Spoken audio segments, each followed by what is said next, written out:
जय श्री राम दोस्तों। आप सभी ने हनुमान चालीसा में एक चौपाई अवश्य पढ़ी होगी, अष्ट सिद्धि नवनिधि के दाता।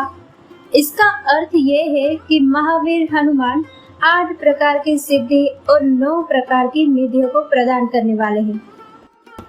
आज हम महाबली हनुमान की 8 सिद्धियों के बारे में बात करेंगे। सिद्धि ऐसी अलौकिक शक्तियों को कहा जाता है जो घोर साधना अथवा तपस्या से प्राप्त होती है। हिंदू धर्म में अनेक प्रकार की सिद्धियों का वर्णन है, किंतु उसमें से 8 सिद्धियां सर्वाधिक शक्तिशाली और महत्वपूर्ण मानी जाती है। जिनके पास ये सभी सिद्धियां होती है वो अजय हो जाता है। अणिमा, महिमा, लघिमा, गरिमा, प्राप्ति, प्राकाम्य, ईशित्व और वशित्व, ये 8 सिद्धियां अष्ट सिद्धि कहलाती है। आइए इस थोड़ा विस्तार से समझते हैं। पहली, अणिमा। इस सिद्धि की मदद से साधक अणु के समान सूक्ष्म रूप धारण कर सकता है। अपनी इसी शक्ति का प्रयोग कर हनुमान ने लंकिनी नामक राक्षसी से बचकर लंका में प्रवेश किया था। इसी शक्ति द्वारा हनुमान अधिक सूक्ष्म रूप धारण कर सुरसा के मुख में जाकर बाहर आ गए। अहिरावण की यज्ञशाला में प्रवेश करने के लिए भी हनुमान जी ने इस शक्ति का प्रयोग किया था। इस सिद्धि के बल पर हनुमान जी कभी भी अति सूक्ष्म रूप धारण कर सकते हैं। रामायण में कई स्थान पर हनुमान ने अणिमा के बल पर अलग अलग आकार धारण किए। दूसरी है महिमा। इस सिद्धि के बल पर साधक विशाल रूप धारण कर सकता है। अपनी इसी शक्ति के बल पर हनुमान जी ने सुरसा के समक्ष अपना आकार 1 योजन बड़ा कर लिया था। माता सीता को अपनी शक्ति का परिचय देने के लिए भी हनुमान जी ने अपना आकार बहुत विशाल बना लिया था। लंका युद्ध में कुंभकर्ण से युद्ध करने के लिए हनुमान ने अपना आकार उसी का समान विशाल कर दिया था। जब लक्ष्मण के प्राण बचाने के लिए संजीवनी बूटी को हनुमान पहचान नहीं पाए, तो इसी सिद्धि के बल पर उन्होंने विशाल रूप धरकर पूरे पर्वत शिखर को उखाड़ लिया था। महाभारत में भी भीम और अर्जुन का घमंड तोड़ने के लिए हनुमान जी ने अपना विराट स्वरूप इसी शक्ति के बल पर धरा था। सागर को पार करने के समय भी हनुमान जी ने अपनी इसी सिद्धि का प्रयोग किया था। इसी सिद्धि से हनुमान ने बचपन में सूर्य को निगल लिया था। तीसरा, गरिमा। इस सिद्धि से साधक अपना भार बहुत बढ़ा सकता है। इसमें उनका रूप तो सामान्य ही रहता है, किंतु उनका भार किसी पर्वत की भांति हो जाता है। इसी सिद्धि के बल पर हनुमान ने अपनी पूंछ का भार इतना बढ़ा लिया था कि भीम जैसे महाशक्तिशाली योद्धा भी उसे हिला नहीं सके। लंका युद्ध में भी ऐसे कई प्रसंग हैं जब कई राक्षस मिलकर भी हनुमान को डिगा नहीं सके।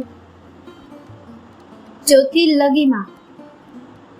इस सिद्धि से साधक अपने शरीर का भार बिल्कुल हल्का कर सकता है। इसी सिद्धि के बल पर हनुमान रोए के समान हल्के हो जाते हैं और पवन वेग से उड़ सकते थे। रामायण में भी ऐसा वर्णन है कि जब हनुमान अशोक वाटिका पहुंचे तो जिस वृक्ष के नीचे माता सीता थी, उसी वृक्ष के एक पत्ते पर हनुमान इस सिद्धि के बल पर बैठ गए। कहा जाता है कि हनुमान की इसी सिद्धि के कारण उनके द्वारा श्री राम लिखने पर पत्थर इतने हल्के हो गए कि समुद्र पर तैरने लगे और फिर उसी सेतु से वानर सेना ने समुद्र को पार किया। पांचवा, प्राप्ति। इस सिद्धि की सहायता से साधक किसी भी वस्तु को तुरंत ही प्राप्त कर सकता है। अदृश्य होकर बेरोक टोक कहीं भी जा सकता है और किसी भी पशु पक्षी की भाषा समझ सकता है। रामायण में हनुमान जी की इसी शक्ति के बारे में बहुत अधिक उल्लेख है। कहते हैं इसी सिद्धि के बल पर हनुमान ने माता सीता की खोज की थी। उस दौरान उन्होंने माता सीता की ठान लेने के लिए कई पशु पक्षियों से बात की थी। छठी है, प्राकाम्य। इस सिद्धि की सहायता से साधक की कोई भी इच्छित वस्तु चिरकाल तक स्थायी रहती है। इसी सिद्धि के कारण हनुमान चिरंजीवी है और कल्प के अंत तक अजर अमर रहने वाले हैं। इस सिद्धि से वो स्वर्ग से पाताल तक कहीं भी जा सकते हैं और थल, नभ एवं जल में इच्छा अनुसार जीवित रह सकते हैं। भगवान श्री राम की भक्ति भी हनुमान को चिरकाल तक इसी सिद्धि के बल पर प्राप्त है। 7वां है ईशित्व।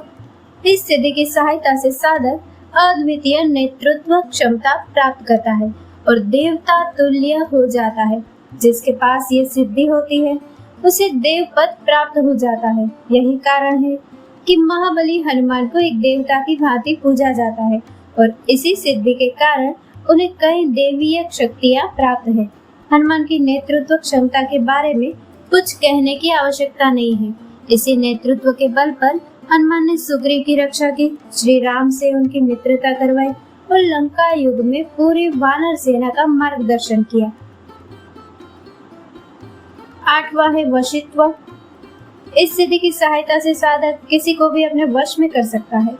साथ ही साथ साधक अपनी सभी इंद्रियों को अपने वश में रख सकता है। इसी सिद्धि के कारण पवन पुत्र जितेंद्रिय है और ब्रह्मचारी होकर अपने मन की सभी इच्छाओं को अपने वश में रखते हैं। इसी सिद्धि के कारण हनुमान किसी को भी अपने वश में कर सकते थे और उनसे अपनी बात मनवा सकते थे। दोस्तों, इस कथा को लाइक, शेयर और हमारे चैनल को सब्सक्राइब करना ना भूलें। जय श्री राम।